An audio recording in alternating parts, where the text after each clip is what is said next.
Prezados companheiros, prezadas companheiras, muito boa noite. Estamos dando início à nossa série do programa Espiritismo e Vida, o estudo sistematizado do livro O Evangelho segundo o Espiritismo. E nesta noite nós vamos abordar a introdução 3, Notícias Históricas, que fala sobre os saduceus e os essênios. Nós gostaríamos, a princípio, de convidar a todos vocês para que continuem nos acompanhando aos domingos, às 20 horas, neste estudo do Evangelho segundo o Espiritismo. Nós, particularmente, e os nossos outros convidados, temos procurado, através de um estudo mais minucioso, trazer as devidas explicações acerca de tudo aquilo que Allan Kardec coloca neste livro, mostrando ainda mais para todos nós a importância do Evangelho em nossas vidas, não apenas pelo seu conteúdo, não apenas pelas mensagens trazidas pelos Espíritos, e muito menos ainda só por aquilo que Allan Kardec escreve com as suas próprias palavras, com seus próprios conhecimentos. Mas é o conjunto de todas essas questões que nos mostram a importância do Evangelho segundo o Espiritismo na nossa vida, pois encontramos ali os ensinamentos de Jesus, a sua moral, a sua tarefa junto ao planeta Terra, quando aqui passou, deixando para todos nós um roteiro para que nós tenhamos uma vida mais equilibrada, mais feliz e mais harmoniosa. E é importante lembrar que esse estudo minucioso do Evangelho segundo o Espiritismo nos proporciona um entendimento cada vez maior e melhor com relação às situações que envolveram a vida de Jesus durante a sua trajetória ali na Terra. Nós hoje vamos falar dos saduceus, conhecer um pouquinho mais sobre eles e também conhecer um pouquinho mais a respeito dos essênios.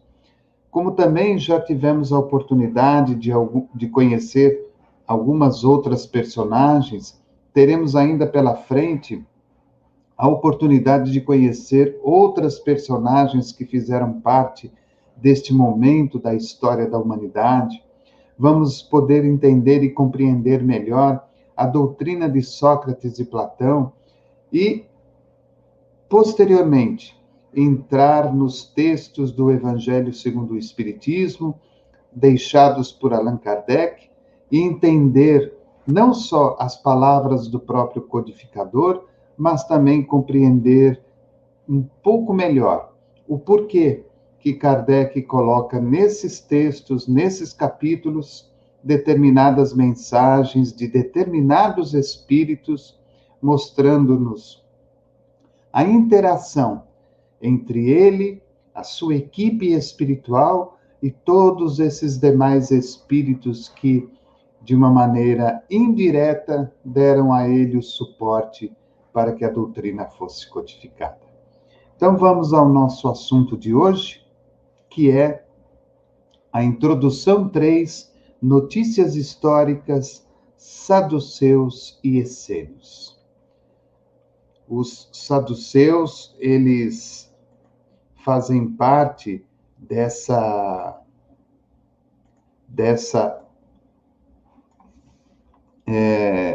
parte da introdução.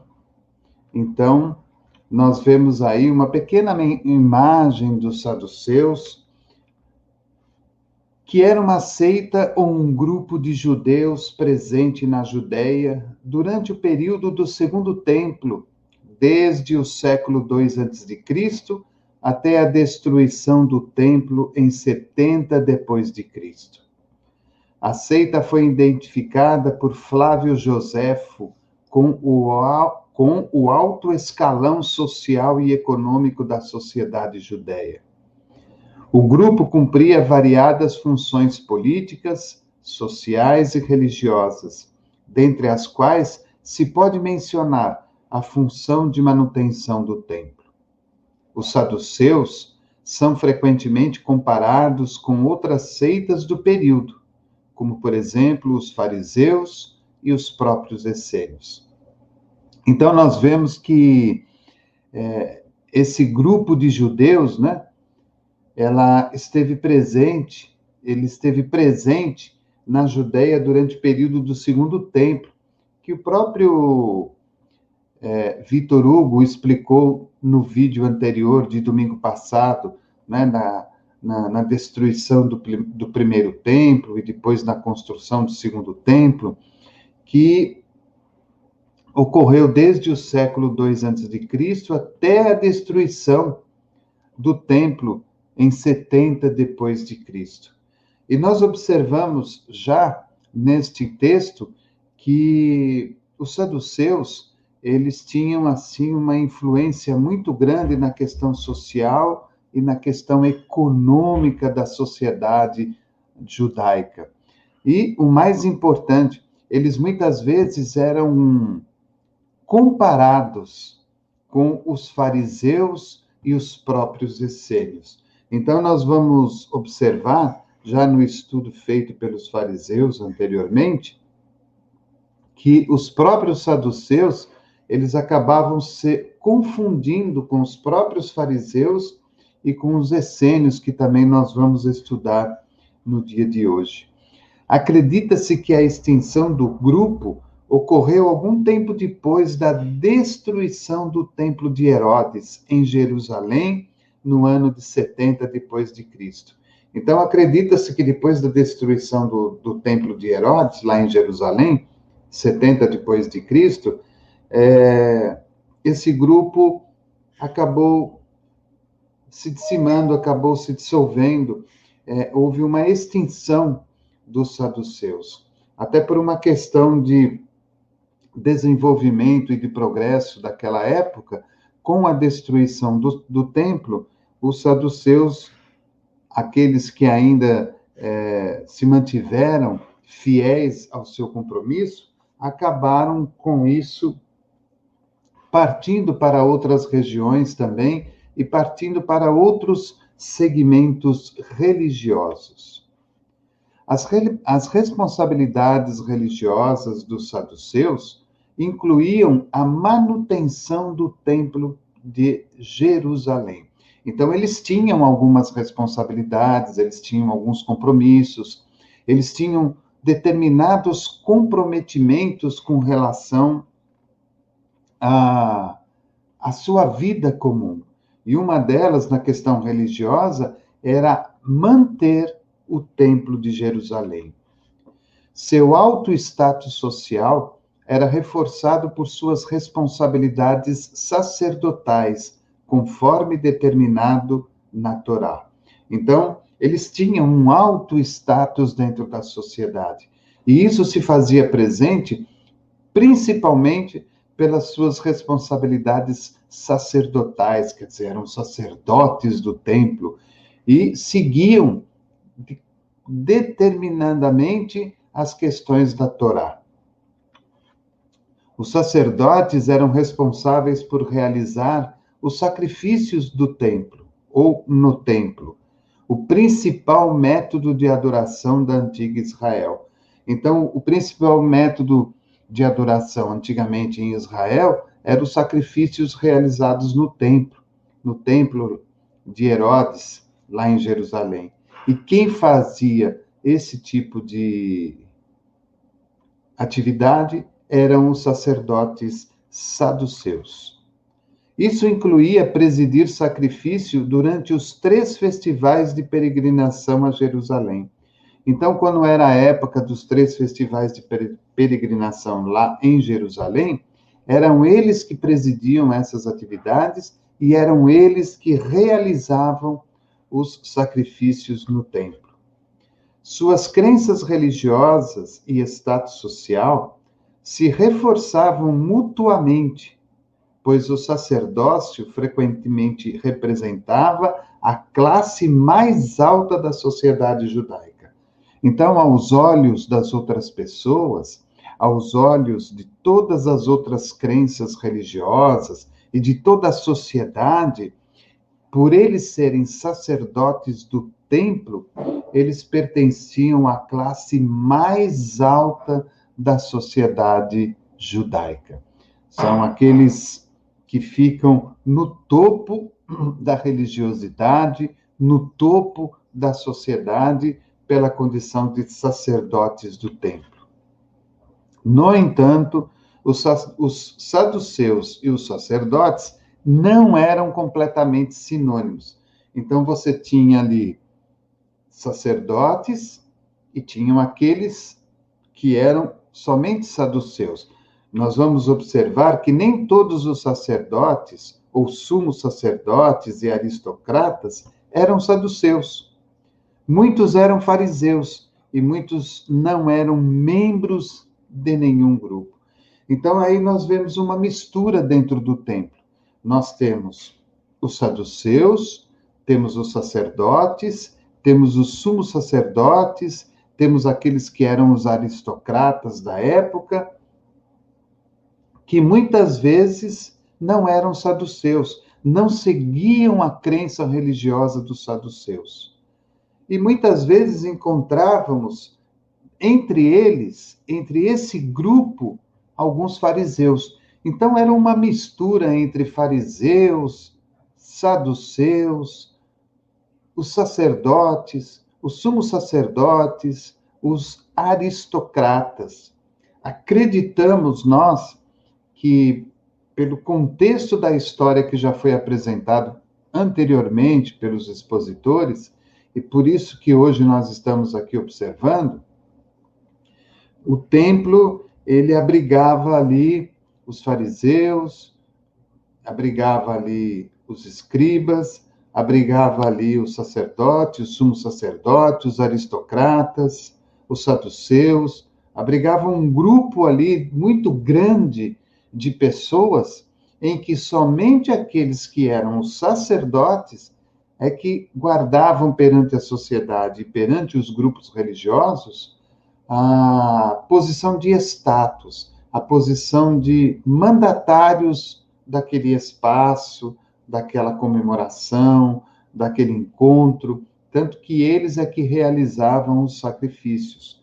Mas acredito, isso nós não podemos afirmar, acreditamos que muitas vezes cada um ia para um determinado grupo religioso de conformidade com a sua necessidade, de conformidade com aquilo que mais lhe interessava.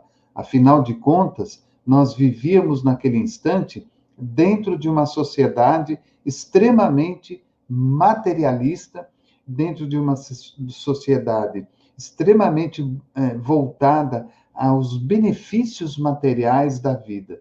Então, nada mais lógico de que os homens ali presentes se agrupassem mediante os seus interesses pessoais.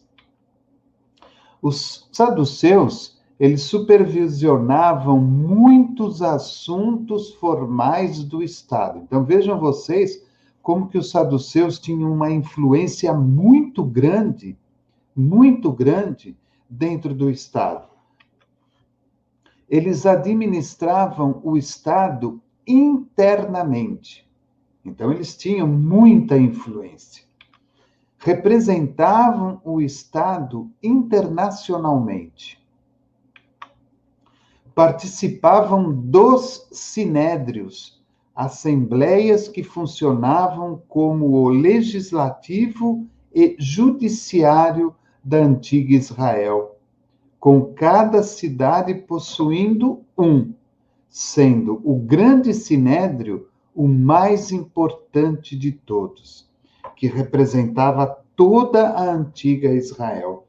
Então, eles tinham o poder de administrar o Estado internamente, representavam o Estado internacionalmente e participavam dos sinédrios, que eram assembleias que funcionavam como um poder legislativo e judiciário lá na antiga Israel.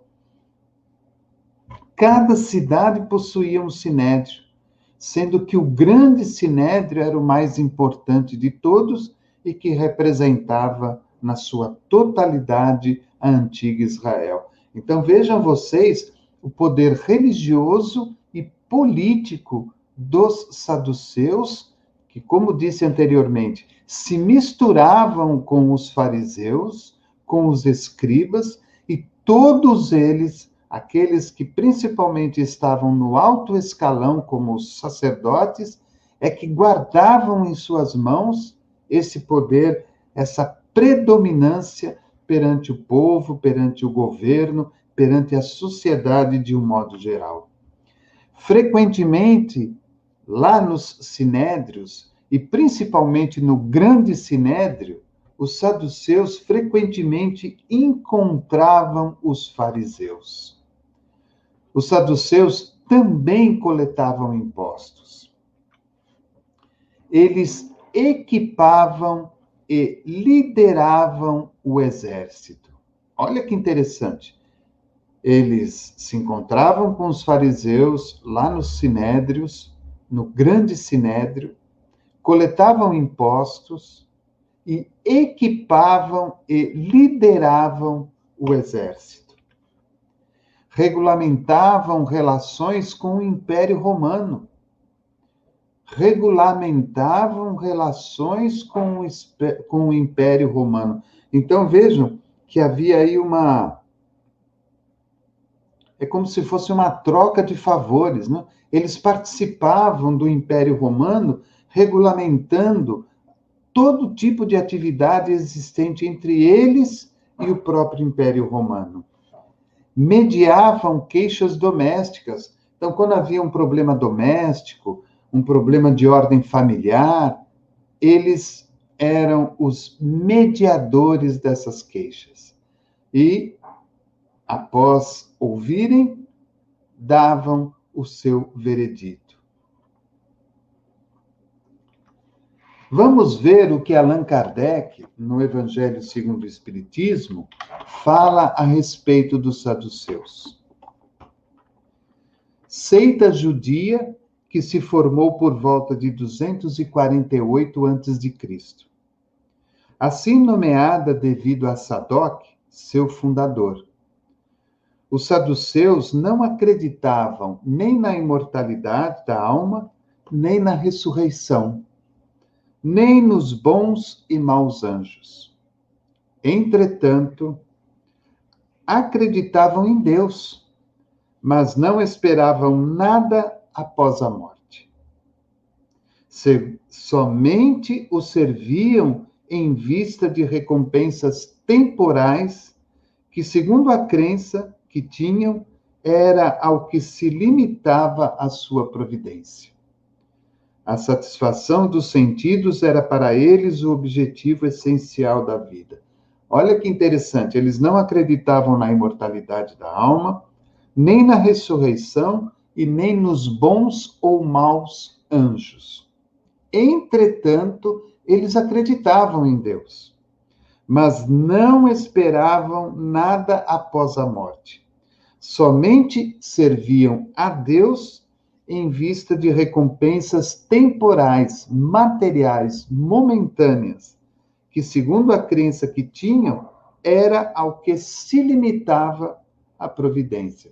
Então, para eles, Deus se limitava a oferecer a eles próprios recompensas temporais, materiais e momentâneas. Só isso.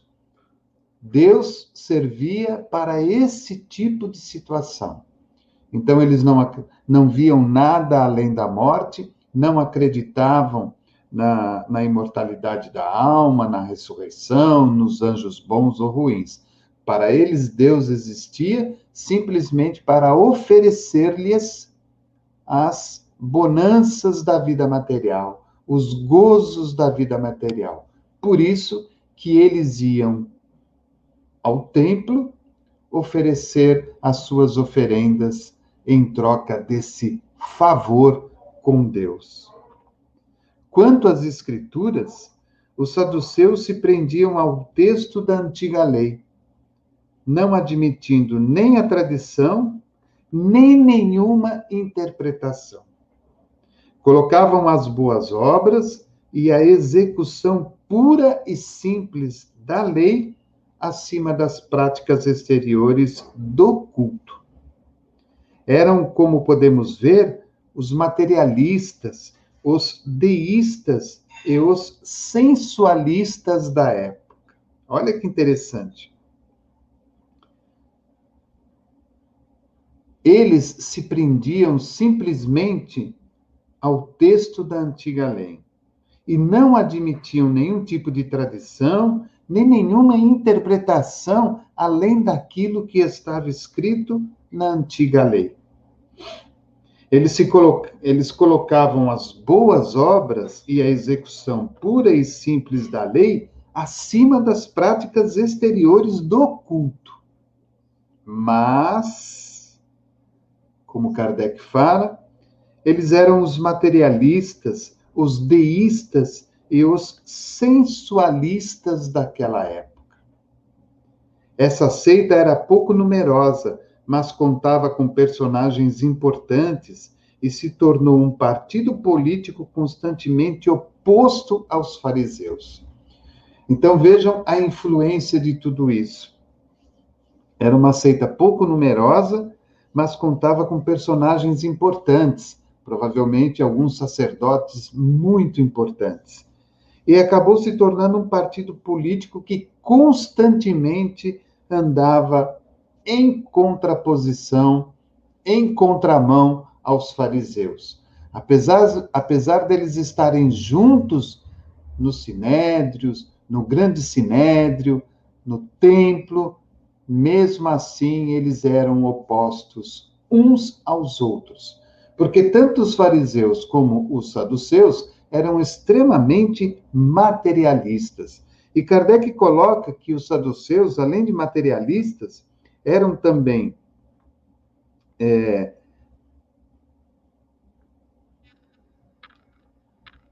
sensualistas da época e deístas. Vamos ver o que Kardec coloca aqui no rodapé: deísta, aquele que crê em Deus, mas não aceita religião nem culto.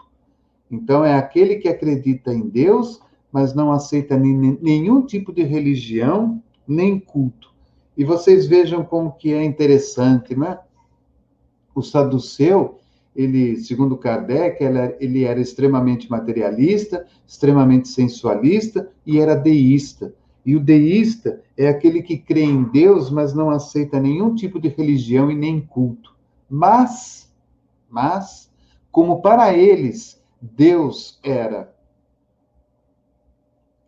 aquele ser supremo que lhes oferecia todas as bonanças da vida material, todas as bonanças daquilo que a vida em si pode oferecer ao ser humano aqui, então eles iam ao templo e faziam aí a sua oferenda, faziam aí o seu sacrifício, porque na verdade era uma troca de favor.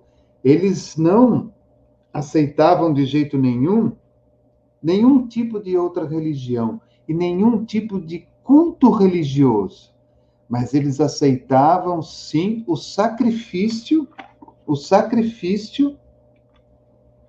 não é? Eles aceitavam o sacrifício para entrar em acordo com Deus e receber de Deus os benefícios da vida material.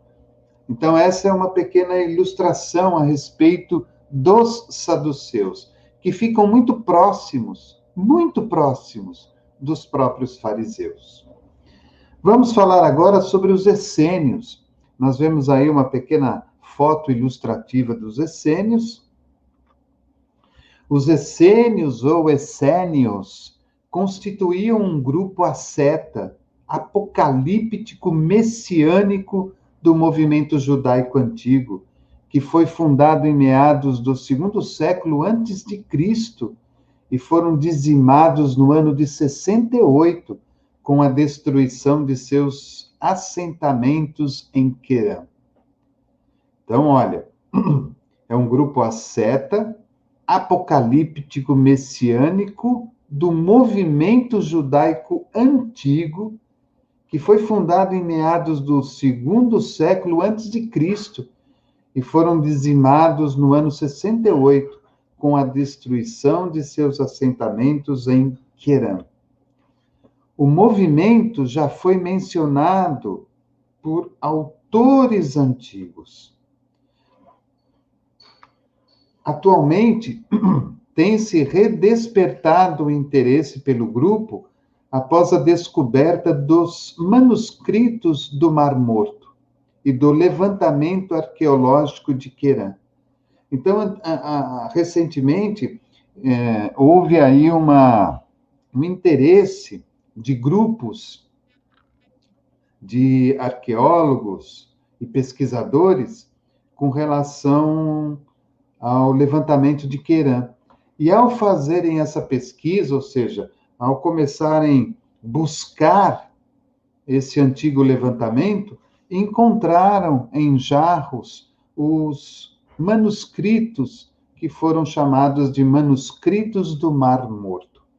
Nós aí colocamos uma pequena imagem também ilustrativa desse assentamento de Querã, que foi durante muito tempo pesquisado, trabalhado por esses arqueólogos, por esses pesquisadores, que além, é claro, desses manuscritos, acharam muitos outros objetos, muitas outras coisas que vêm comprovar que ali, naquele local, viveu um grupo de essênios. Dentre as comunidades, tornou-se conhecida a de Querã, que é essa que nós estamos falando, em 1955, nas regiões do Querã, zona árida e quente, próxima ao Mar Morto, onde foram encontrados jarros com manuscritos que continham documentos, revelações, leis, usos e costumes de uma comunidade de essênios. Então, isso começou a ser pesquisado em 1955, lá nas regiões do Querã, e descobriram essa comunidade, que, olha, é num local extremamente difícil de se viver, porque é uma zona árida e muito quente, próxima ao Mar Morto. E lá foram encontrados esses jarros com manuscritos, e nesses manuscritos haviam documentos, revelações, leis, usos e costumes dessa comunidade de essênios que ali viveu. Dos hábitos comuns do grupo, pode-se dizer que alimentavam-se basicamente de frutas e legumes, e que banhavam-se em águas como forma de ritual para a purificação espiritual. Então, os essênios sempre tiveram essa conotação de pessoas muito mais evoluídas espiritualmente. Então, através de todos esses manuscritos que foram encontrados, observou-se, através de tudo aquilo que ali estava escrito, que eles realmente tinham uma vida diferenciada dos outros segmentos de pessoas, de sociedades e de religiosos. Nós começamos a ver isso nessa informação que nos são trazidas perante o estudo que foi feito e a descoberta que foi feito lá em Querã. Então, eles se alimentavam basicamente de frutas, de legumes e se banhavam em águas do Mar Morto para poder fazer aí o seu ritual de purificação espiritual. Eles também acreditavam em curas pelas mãos, nos milagres físicos e bênção com as mãos. Então, imaginemos naquela época, esses agrupamentos, né, de essênios, fazendo aí as suas curas, acreditando nos milagres que eram resultados dessas curas, e abençoavam aquelas pessoas que lhes procuravam, através também da bênção com as mãos. Eles realizavam curas com ervas medicinais e aplicação de argila. Então vejam como que a questão das ervas medicinais e da aplicação da própria argila, que hoje atualmente é muito usada pelos terapeutas, por pessoas que seguem esse lado mais espiritualista, nós vemos que já lá os essênios, eles trabalhavam com as ervas medicinais e usavam das argilas que tinham ali perto do Mar Morto para, com isso, realizar curas às pessoas que os procuravam, àqueles que tinham algum tipo de necessidade física. Eles aboliam a propriedade privada, ou seja, eram totalmente contra a uma propriedade minha, aquilo é meu, somente meu e da minha família. Eram totalmente contra isso. Eram todos vegetarianos, todos eram vegetarianos. Alguns mestres, que eram os mestres dos essênios, aqueles que tinham um grau de espiritualidade, de conhecimento muito maior, então eram considerados como os mestres dos essênios. Eles não se casavam, mas o celibato não era obrigatório. Eles simplesmente não se casavam para cumprirem a sua função de líderes, de mestres daquela comunidade.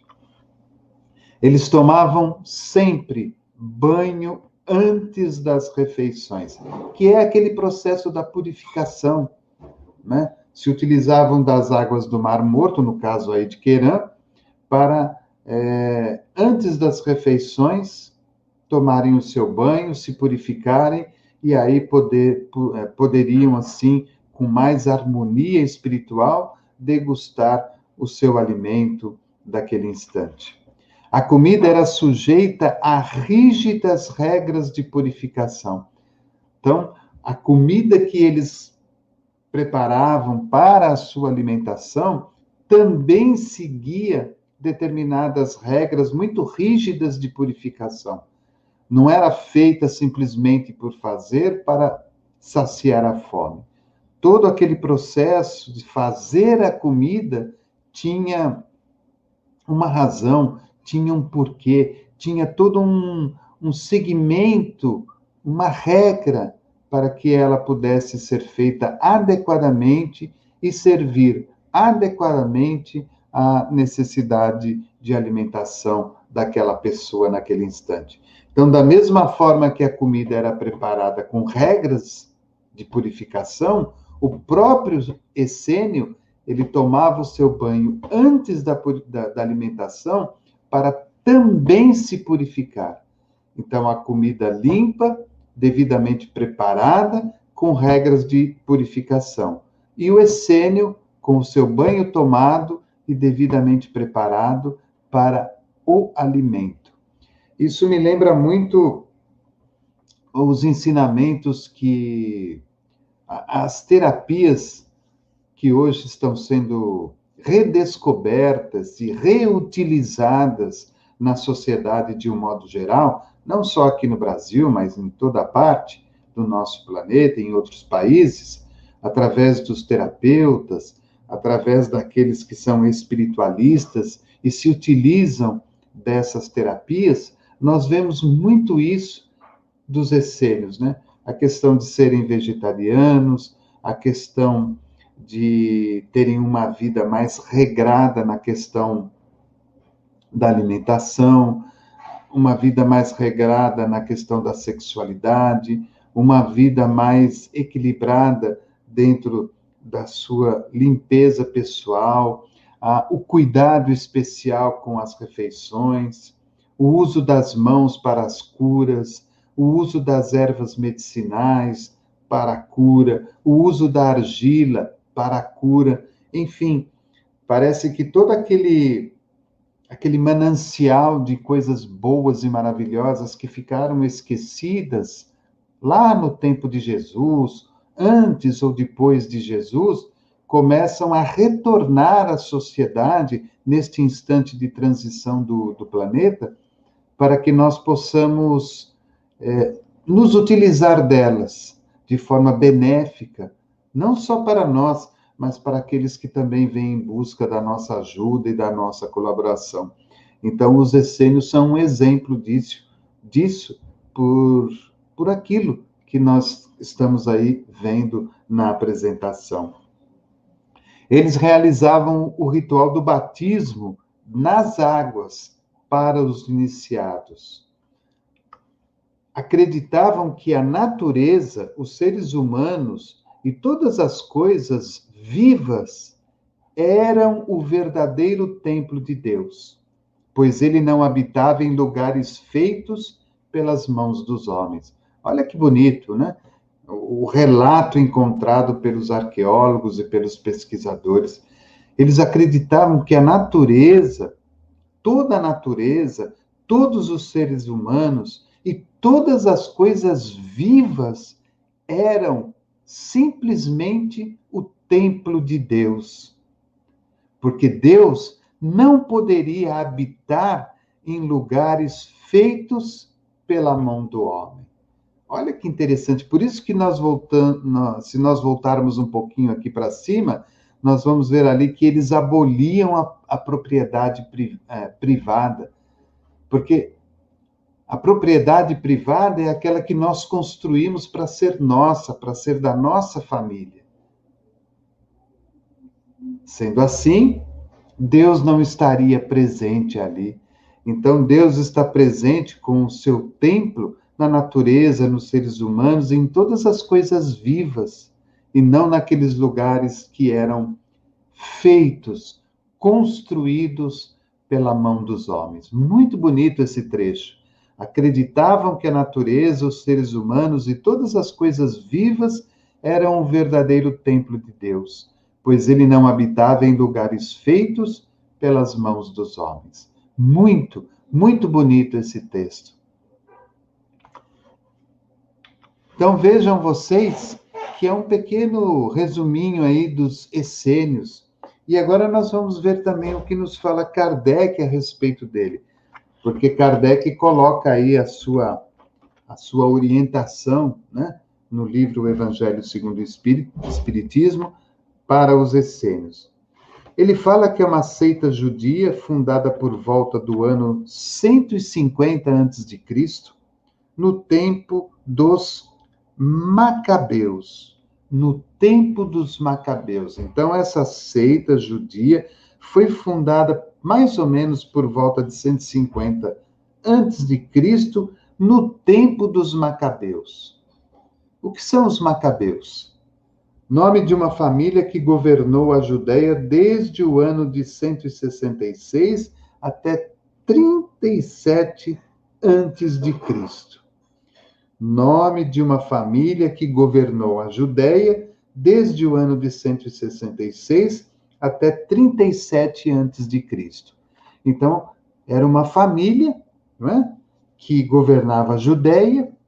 E nesse período em que essa família, os Macabeus, governavam a Judéia, essa seita judia foi fundada, ou seja, os essênios, cujos membros que habitavam em prédios semelhantes a mosteiros formavam entre eles uma espécie de associação moral e religiosa. Então, os membros dos Macabeus habitavam em prédios semelhantes a mosteiro, formavam entre eles uma espécie de associação moral e religiosa. Então, para a gente entender, seita judia, os essênios, seita judia formada e fundada por volta do ano 150 a.C., no tempo dos Macabeus, e cujos membros, que habitavam em prédios semelhantes a mosteiros, formavam entre eles uma espécie de associação moral e religiosa. Distinguiam-se por hábitos tranquilos e virtudes austeras. Ensinavam o amor a Deus e ao próximo, a imortalidade da alma e acreditavam na ressurreição. Eram celibatários, condenavam a escravidão e a guerra, partilhavam seus bens em comum e se dedicavam à agricultura. Olha que bonito os essênios, né? Distinguiam-se por hábitos tranquilos e virtudes austeras. Ensinavam o amor a Deus e ao próximo, e a imortalidade da alma e acreditavam na ressurreição. Eram celibatários, condenavam a escravidão e a guerra, partilhavam seus bens em comum e se dedicavam à agricultura. Opostos, olhem bem, opostos aos sensuais saduceus que negavam a imortalidade. Então, eles eram opostos aos sensuais saduceus que negavam a imortalidade e eram opostos aos fariseus rígidos por suas práticas exteriores e entre os quais a virtude era somente aparente. Eles não tomavam parte alguma nas querelas que dividiam essas duas seitas.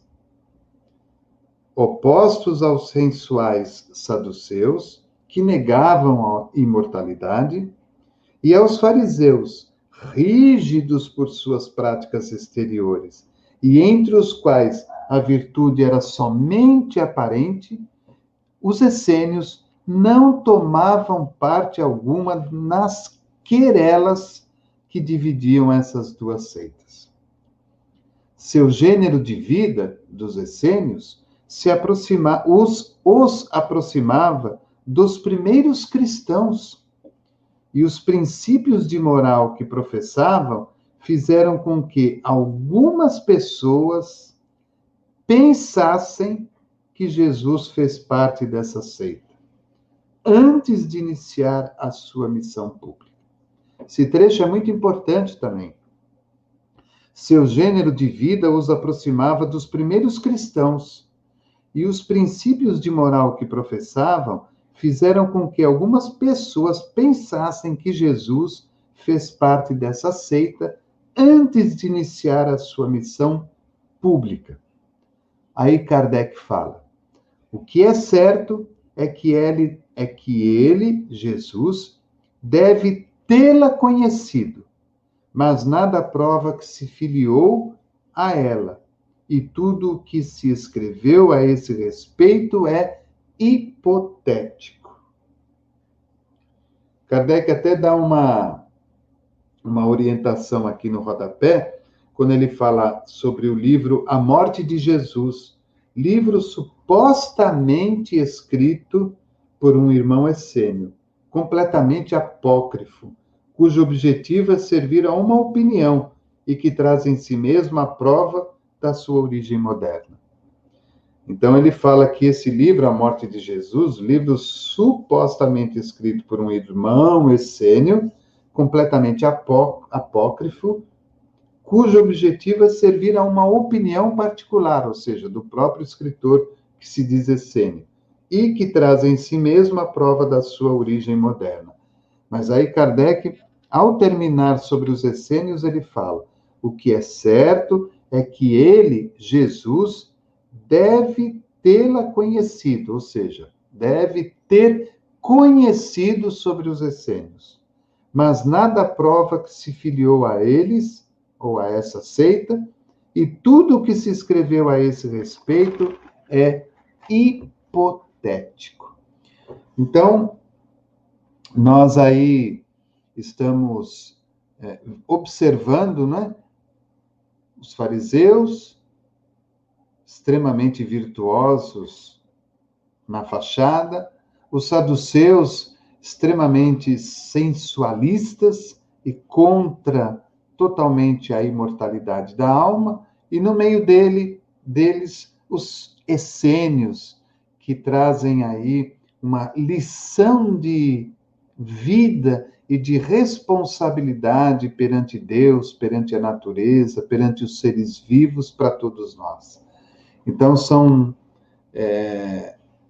seguidores, seitas, grupos totalmente diferentes. E é claro, muito óbvio, que os fariseus e os saduceus acabam tendo uma proximidade porque tinham em suas mãos o poder, a riqueza, o controle das coisas, tinham em suas mãos o apoio do governo, tinham em suas mãos a oportunidade e o poder de oferecer ao governo tudo aquilo que era da vontade deles e se utilizavam de Deus simplesmente e unicamente para obter os seus objetivos pessoais.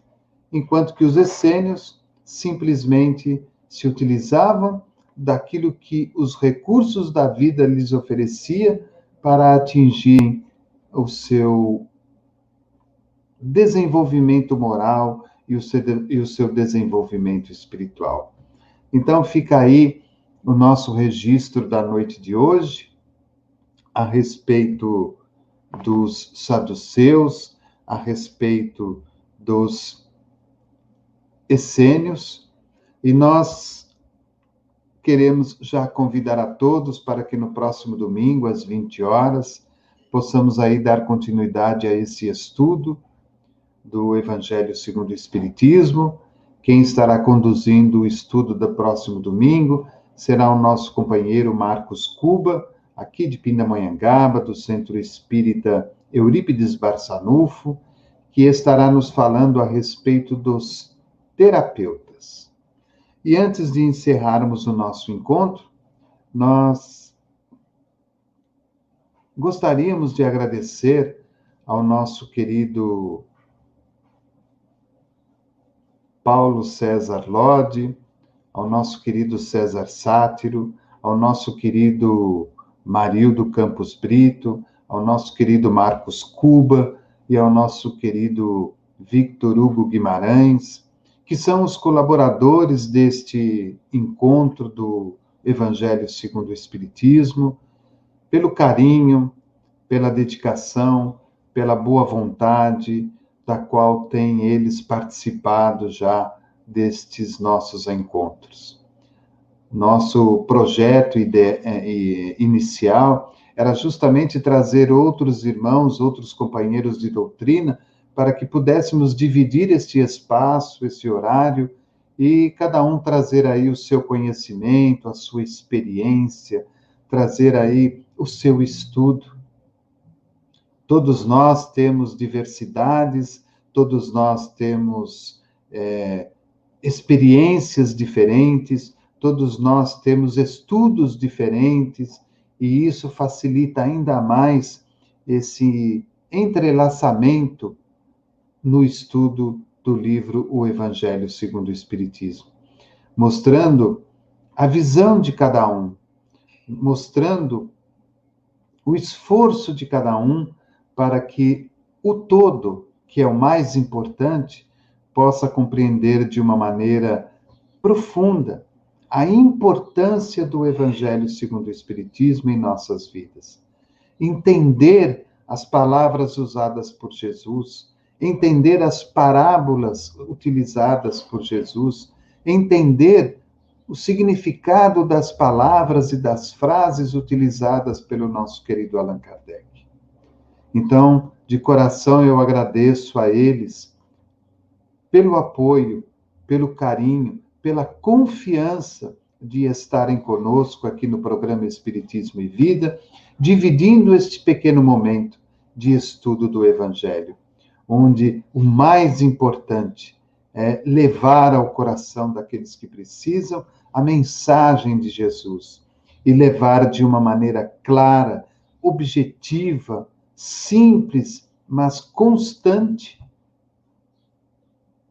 tudo aquilo que a doutrina tem a nos oferecer de bom e de melhor, para que possamos evoluir e para que possamos crescer, não só na parte moral, mas na parte espiritual, e fazermos desta oportunidade reencarnatória uma oportunidade valiosa, uma oportunidade gratificante para sairmos amanhã daqui, como dizia o nosso querido Chico, certos de que vamos sair melhores, com uma bagagem muito maior e um conhecimento muito melhor.